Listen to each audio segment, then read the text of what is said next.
Hey guys, me Link Geek, and I'm here with Pokedad, Hey guys, how are you doing? and we are going to be doing a Mega Gardevoir Steam Siege deck profile. Okay, Um, so let's start off with the main attacker. Mega Gardevoir. Um, Obviously it's a Mega, hmm but something that hasn't been in XY is there being a dual type. So hmm basically, it's a fairy and a psychic. Yeah, one thing to point out about these dual types is see how it's split in half. Um, Whatever the left-hand side of the half is usually what the attack requires. So in this case, fairy is the left-hand side, so this requires fairy energy and a colorless, even though it'll still attack as a psychic type. Yeah, and oh, so basically what it does is Despair Ray. It's 110 damage plus. Okay. Discard as many of your benched Pokemon as you like. This attack does 10 more damage for each benched Pokemon you discarded in this way. So, if you had like 9, no, not 9, Eight. yeah, 8, you'd be able to do 190 damage. That's a lot. Yeah, and if you throw in Giovanni's Scheme, which is we're playing a couple of those in this deck, you could potentially hit 210 damage. Now, you usually only want to do that if you're going to finish off the game. You don't want to completely wipe your board. But, you know, if you got like, we play a lot of Shamans and Hoopas, so if we've got a couple Mega Gardevoirs or Gardevoirs on the bench, we don't necessarily want to take those out. Um, but we can take out the Shamans and the Halucha that we're playing and the Hoopa, and we can usually hit 170 pretty consistently. If we need to do 180, we can do that and maybe take one of our Gardevoirs out. And then, like I said, with Giovanni's Scheme, we can kind of finish the game off and potentially hit 210 damage. Um, so Is that it about Mega Gardevoir? I think so. Yeah, we can move on. Okay, next is Palucha? Well, let's talk about the Gardevoir first of all. Okay, So this is the old Gardevoir from Primal Clash. that's actually pretty I don't really care for the new Gardevoir. It just doesn't really do much. And you're very rarely going to actually be attacking with this Gardevoir. But because it only requires one energy, we can Life Leap for 20. So it can kind of soften, and it can also heal us a little bit. So that's really the only reason why we use this Gardevoir. You're mostly, with all the Hoopas we're playing, you should have to the Mega Gardevoir, but and going from there. So Not to mention it has Shining Wind, which is not going to be as much used, obviously. But if you're going into metal, if you run into steep metal, it could be useful because it gives it no weakness. that's true. Okay, let's move on to Satoma Hoopa. Hoopa. So for you new guys to Hoopa and Pokemon in general, basically there's Hoopa. And basically, we don't want to use his attack, we want to use his ability. Scoundrel Ring. It says, when you play this Pokemon from your hand onto your bench, you may search your deck for up to 3 Pokemon EX except for Hoopa EX. Reveal them and put them into your hand. Shuffle your deck afterwards. So basically, you can grab 3 Pokemon EXs. hmm Hoopa's going to be very helpful for us because the idea is to get our bench so full so quickly. Hoopa's going to help us fill the bench up so that when we do use the Despair Ray, we have things that we can discard off the bench. Hoopa being one of them, and then we're going to be able to grab 3 more EXs, so we can usually grab something like a Gardevoir, and at the early going we might grab 2 Gardevoirs and a Shaman. At the late game though, we might use it just to grab 2 Shamans, or even 3 Shamans if we still have access to them. Remember, when we Super Rod, we're only going to be able to put 3 Pokemon back in, and one of them usually is Hoopa, and then 2 Shaymins. So at the end of the game, we usually have to Super Rod. We only usually get 2 Shaymins.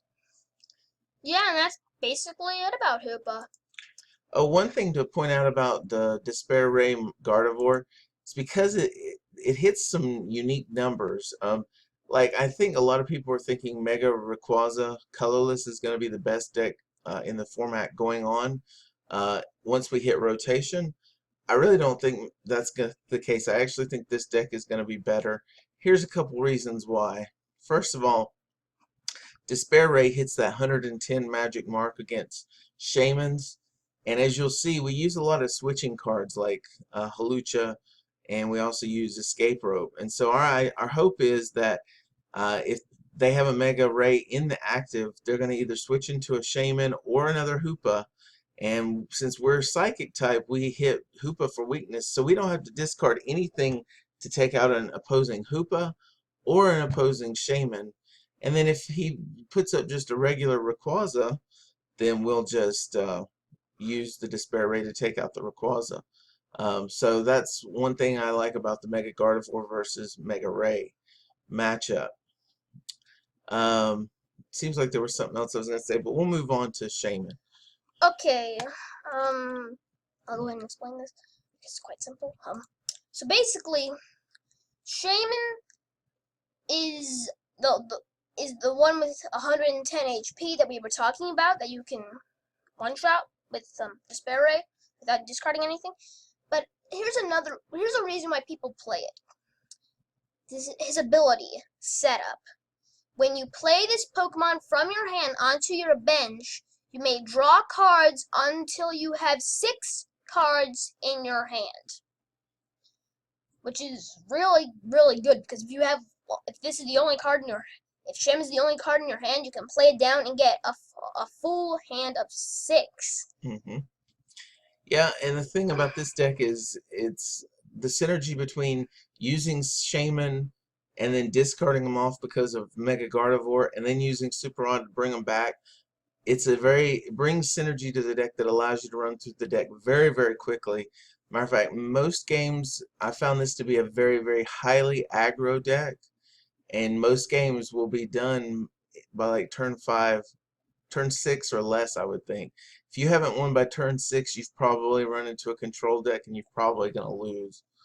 But anyway, with Shaymin's setup ability, you're just constant card draw. We play 4 of them in this deck, so.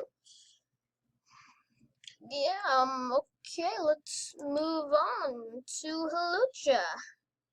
Now, I only have 1 online, and I think I would prefer to play 2, but 1 or 2 is fine. The ability here is Sudden Cyclone, and it's like half of an Escape Rope. So when you play this Pokemon from your hand onto your bench, you may have your opponent switch from basically switches active for one of his bench. Now he gets to decide, but again, we're trying to use this to hopefully get them to switch into something that we can take a KO on, because we're just trying to hit 3 quick EX KOs if we can, and then on that third one we can just blow up the board, get rid of everything in Giovanni, and hit for 210 potentially against whatever we need. I beat a Mega Manectric deck the other day, and it was too fast for him. Oh, I remember what I was going to say about Mega Gardevoir again. So if you'll go back to Mega Gardevoir for just a second. One other thing about this is, since Mega Gardevoir is a Mega, it's got a good tanky HP. Not the highest of HP for Megas, but still 210 HP is not easy to one-shot.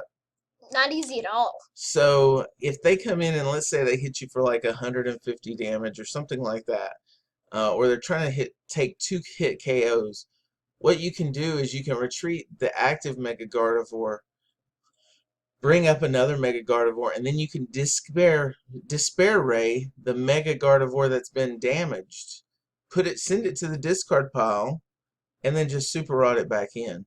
So it's actually, I thought you had to play Max Potion in this deck, and I thought that the Dimension Valley version was better. But as I've been thinking about it, the Skyfield version is very, very much better, and especially since Dimension Valley did not get a reprint. So for standard, I like the Skyfield version, and I think I'd probably, moving forward, go with this. All right, we're kind of running short on time, so we got to move through the trainers very quickly. So basically, we have one escape rope, which is basically... Which we already talked about. Yeah. 2 Mega Turbos, which allows you to put a basic energy from your discard pile onto one of your Mega Pokemon. 4 Puzzle of Time. And basically, you may play 2 Puzzle of Time cards at once. I don't know why they put that. But if you played 1 card, look at the top 3 cards of your deck and put them back in any order. If you play 2 cards, put 2 cards from your discard pile into your hand. All right. One thing to stop about on the Puzzle of Time is the thing I've used the puzzle the most for is usually a Super Rod and an Ultra Ball. That synergy is so awesome. If I use 2 Puzzle of Times, grab a Super Rod that I've already used and a Ultra Ball, then I can put Hoopa and 2 Shamans back in. Then I can Ultra Ball for the Hoopa, and I've got 3 more Pokemon on my bench once again, just like that. So Puzzle of Time really is very good synergy in this deck. All right, and we mentioned Super Rod. Go ahead and show them the card real quick. For those of you that don't know, you can shuffle in 3 of any combination of Pokemon and basic energy back into your deck. I would prefer to use Sacred Ash, but again, it's rotating, so in standard format, post-rotation, Super Rod is the card we're going to have to use. Okay, next is Switch. It's probably one of the most basic cards in the game, actually. If you don't know what this card does, you're a newbie. yeah, no offense, but you're a noob. So Switch just allows you to switch your active with one of your bench Pokemon. Every now and then we start with Hoopa or something we don't like, and so we have a couple switching cards, Escape Rope being one of them, but we play 1 switch to get them out of the active. Okay, next is Trainer's Mail. Mm-hmm. Basically it says, look at the top 4 cards of your deck. You may reveal a trainer card you find there, except for Trainer's Mail, and put it into your hand. Shuffle the other cards back into your deck. Yeah, this is just a consistency card, just to help you find other cards faster. Okay, next is Ultra Ball. Basically, just allows you to discard 2 cards and then search your deck for any Pokemon. Right, and we get Hoopa with it. Yeah, and then VS Seekers, which is probably one of the most overpowered cards in the game, but since it's not rotating. No, it's not rotating. Yeah. Okay, basically it allows you to put a supporter card from your discard pile into your hand. Okay, so we get to reuse our supporters. Now, one thing to note about this is I'm only playing 3 VS Seekers because we don't have Battle Compressor, so I just prefer to have a higher count of supporters and play just 3 VS Seekers. Let's move on to down here real quick. So our tool cards, we're playing 4 Gardevoir Spirit Links, yeah, which it just says it right here. Your turn does not end if the Pokemon this card is attached to becomes Mega Gardevoir EX. Mm-hmm. We're playing 7 Fairy Energies, 3 Skyfields. Now, I would like to play 4, but because we have puzzles, we can always get the Skyfield back if we need it. Let's take a quick look at our supporter counts. Notice I'm not playing any Sycamores in this deck. I don't want to accidentally Sycamore stuff away that I really could use, like Puzzles of Time and Super Rod, so we don't play any Sycamores. So our main draw supporters are Giovanni and N. At the end game, N becomes terrible, so Giovanni becomes much more valuable to us. That's why we play 2 of it, because it can be used as a supporter, as a draw supporter to draw up to our hand to 5, or we can make the attack. It's base orb. You can make it a temporary muscle band. For 20 more damage. All right, moving right along. Hexmaniac, basically each player does not have any abilities. Yeah, that can help us against like Carbink Break and other cards. Yeah. All right, next. Lysander, you get to choose one of your opponent's Pokemon, bench Pokemon, and switch it with his or her active Pokemon. Yeah, so we can take out a Shaman or a Hoopa or something like that. And then there's N, which... Shuffle your hand into your deck and draw 6 cards. Or however many prize cards you have. At the beginning of the game, it's 6. At the end, can be kind of a disruption to your opponent. All right, we've got Olympia that is a switch. And we've got Pokemon Ranger, which is brand new. And then we won Skyla. Bye.